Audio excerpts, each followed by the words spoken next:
કોક તમને કાલે હવારે પૂછે કે જીવનની અંદર કઈ કર્યું તો કહેવાનું આમ વટથી કહી દેવાનું, હા અમે એક વખત બેઠા હતા 3 દી સુધી 4-4 કલાક પલાઠી વાળીને ખૂતી ગયા હતા, કૃષ્ણના ભલે યાદ નથી રહ્યું પણ અમે અમારી જાતને ભૂલી ગયા હતા. આ કઈ ઓછું ગૌરવ છે? મનુષ્યત્વની અંદર આ મનુષ્ય, હું નહીં કહેતો ભગવાન રખે ને એવું નહીં માનતા કે હિરેન દાદાનું વાક્ય છે, ના, શાસ્ત્રોનો મત છે, વિદ્વાનોનો મત છે કે એક ઘડી જો સત્સંગમાં જાય તો સમજી જાજો કરોડો જન્મના પુણ્ય ભેગા થયા છે તમારા, તઈ તમે અડધી કલાક કથામાં બેઠા છો. એટલે મારો તો પાકો વિશ્વાસ. આમ બધા એમ કે અત્યારે પાપ વધી ગયું છે ને આમ વધી ગયું, કાંઈ વધી નથી, ગોતે છે ને ઈ મળે છે.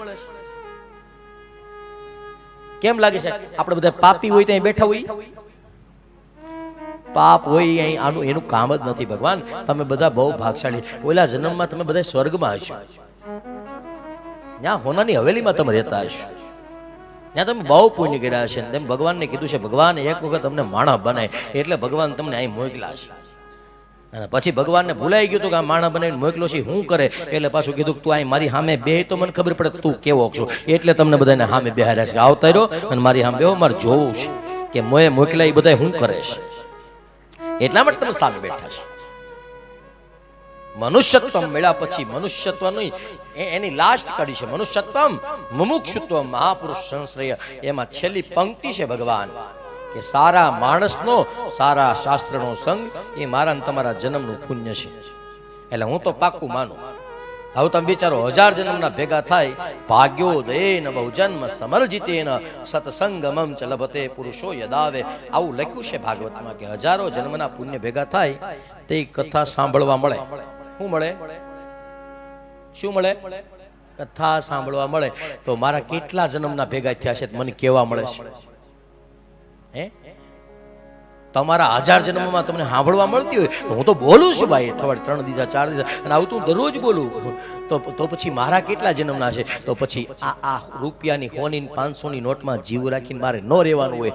મારા ભાગ્યનો ઉદય થયો છે કે મને ભાગવતના ખોળામાં બેસવા મળે છે. આનાથી વધારે મારે કઈ ઈચ્છા રખાય જ નહીં. એનાથી વધારે કાંઈ જે કંઈ મળે છે એ બોનસ છે. કોઈ લાખ રૂપિયા આપે, કોઈ 5 લાખ રૂપિયા આપે, કોઈ 10 લાખ રૂપિયા, કોઈ ગાડી આપે, કોઈ ઘરેણા આપે, કોઈ કપડા આપે, અનાજ આપે, જે કંઈ આપે એ બધું બોનસ છે. ભગવાને જે આપ્યું છે એ મને આસન આપ્યું છે. અહીંયા બેસવા મળી ગયું, ધેટ્સ ઓલ. બસ આટલી વાત. અહીંયા બેસવા મળી ગયું એટલે મારું કામ પૂરું થઈ ગયું. હવે જે કંઈ મળી રહ્યું છે એ બોનસ છે. હા, પછી અહીંયા રહીને કંઈ મારા પેટમાં કે મારા મનમાં કે મારા ચરિત્રમાં મારા વિચારોમાં કંઈ પાપ હશે, હા, તો જે મળશે નબળું એ બધું મારું પાપ હશે, મારું અજ્ઞાન હશે, મારા મનની અંદર હેલી મલિનતાઓ છે, જેના કારણે હું રસ્તો ભૂલી ગયો છું. પણ એની જગ્યાએ જ્યારે અંજવાળું થશે, એ અંજવાળું ક્યારે થાય ભગવાન? જ્યારે સત્સંગ થાય ત્યારે. એટલા માટે આ સમય સાચો છે. કાલે શું થાય કોઈને ખબર? આમાં જીવી લેવાની વાત છે. ઘણા લોકો એમ કે આપણે 5 વર્ષ ના રે, ના 5 વર્ષની કોઈ પાસે છે? કોઈ પાસે વેલિડિટી? મોબાઈલ વાળા આપે 300 રૂપિયા મહિનો દી પાક્કું એમ. એને કાપી નાખ્યા 2 દી, એને 28 દી કરી નાખ્યા. આખી દુનિયામાં 30 દી મહિનો થાય, મોબાઈલની દુનિયામાં 28 દિવસે મહિનો થાય. એ માણસ કરતા હોશિયાર થઈ ગયા. તો એની મોબાઈલની આપણી માણસની કોઈ ગેરંટી નથી. એટલા માટે જવાનીમાં જ ભગવાનનું ભજન કરવાનું. कीर्तन करो जवानी में बुढ़ापा किसने देखा है, कीर्तन करो जवानी में बुढ़ापा किसने देखा है. જેને જોયો હોય ને એ તમારે નિરાતે બેહજો, બાકી કાલની નો ખબર બધા તાળી પાડજો. જેને ખબર હોય કે મારે 10 વર્ષ પહેલા મારો વાળ વાંકો થાય એમનું, એને કઈ ઉપાધિ નથી કરવાની કે આપણે તો 2135 સુધી જીવવાનું. 2025 હાલે ને 2125 સુધી જીવવાનું, એને કઈ ઉપાધિ નથી કરવાની. પણ 25 વર્ષ કેડે હું થવાનું છે એ નથી ખબર, એ બધા તાળી પાડો.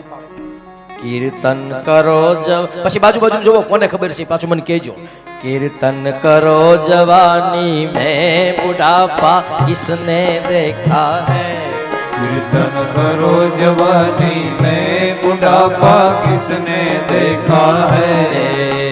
हाथ हुए बेकार ताली बजाने को लाचार, हाथ हुए बेकार ताली बजाने को लाचार. हाथ हाथ हुए लाचार ताली बजाने को बेकार हाथ हुए लाचार ताली बजाने को बेकार ताली बजाओ जवानी में बुढ़ापा किसने देखा है ताली बजाओ जवानी में बुढ़ापा किसने देखा है ताली बजाओ जवानी में बुढ़ापा किसने देखा है ताली बजाओ जवानी में बुढ़ापा किसने देखा है कीर्तन करो जवानी में बुढ़ापा किसने देखा है कीर्तन करो जवानी में बुढ़ापा किसने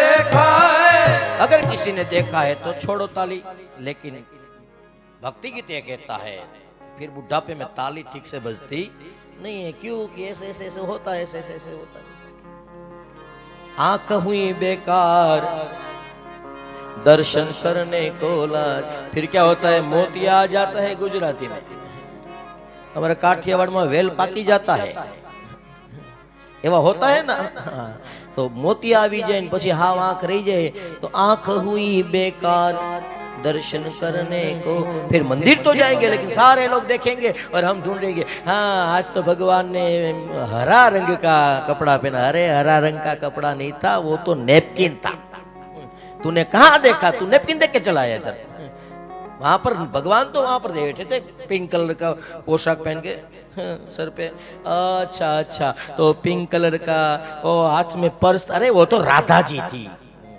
मर कहीं के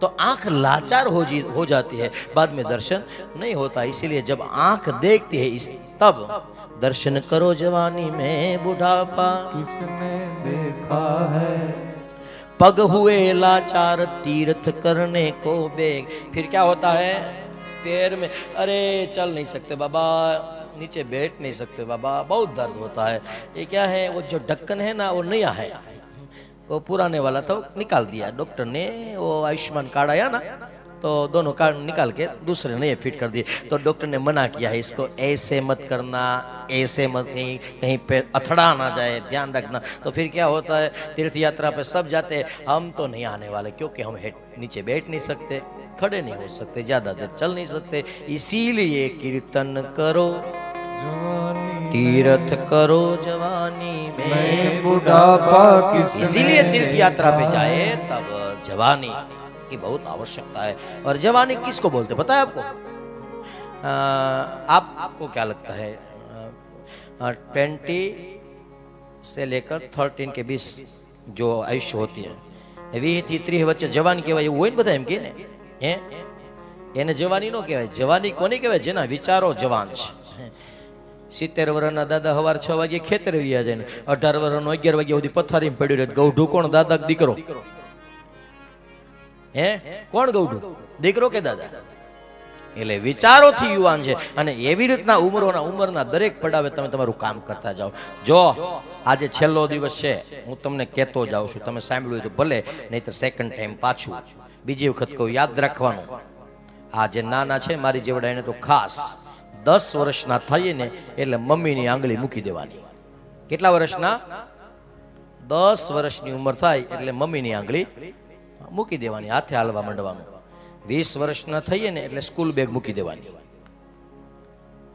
પછી પીએચડી સર્ટિફિકેટ માટે તમે જે કાંઈ કરો પણ 20 વર્ષે ભણતરની હારે એક સાઈડમાં તમે તમારું કમાણી શરૂ કરી દે એટલે 20 વર્ષના થાવ ત્યારે સ્કૂલ બેગ મૂકી દેવી 30 વર્ષના થાવ ને ત્યાં પાવણી જવું હા 20 થી 30 ની વચ્ચે 30 વર્ષે પાવણી જવું જેવું ભાગ્યમાં હોય જાડું પતલું કાળું ધોળું લાંબુ ટૂંકું ભણેલું અભણ જે હોય હા પાડી દેવી કારણ કે 30 ગયા તો તમે ગયા એટલે 30 વર્ષે પરણી જાવ 40 વર્ષના થાવ એટલે કમસે કમ તમારી કમાણીથી એક મકાન લઈ શકો એટલી તમે બચત 10-15 વર્ષમાં કરેલી હોવી જોઈએ નહીતર પછી બચત કરી હોય ને એમાંથી ડાઉન પેમેન્ટ ભરીને હપ્તા કરી નાખવાના એટલે 40 ને 20 60 થાય 60 નિવૃત્ત થાય એટલે 20 વર્ષ હપ્તા ભરાય બે કામ હારે પતી જાય તમે લોન બે હારે પૂરું થઈ જાય એટલે 40 વર્ષે મકાન ઘરનું લઈ શકીએ એવું આપણે કેપેબલ અથવા તો એટલી સગવડતા ને આપણે વળગેલા હોવા જોઈએ ફ્યુચર માટે. 50 વર્ષના થઈએ એટલે આપણા માટે જીવવાનું બંધ કરી દેવાનું, સંતાન માટે જીવવાનું શરૂ કરી દેવાનું. 50 થી 60 આ 10 વર્ષનો જે દસકો છે એ દસકામાં તમારા દીકરા દીકરીઓના જે કાંઈ વ્યવહારો છે હાચવી લેવા. 60 વર્ષ પછી જે કાંઈ મળે એ બધું એટલે આમ તો 100 વર્ષ સુધીનું છે, પણ હવે આપણે 60 સુધીનું રાખો ને ક્યાં માટે? કીર્તન કરો જવાની મેં બુઢાપા કિસને એવું જોઈએ ને देखा है તો વાંધો નહીં.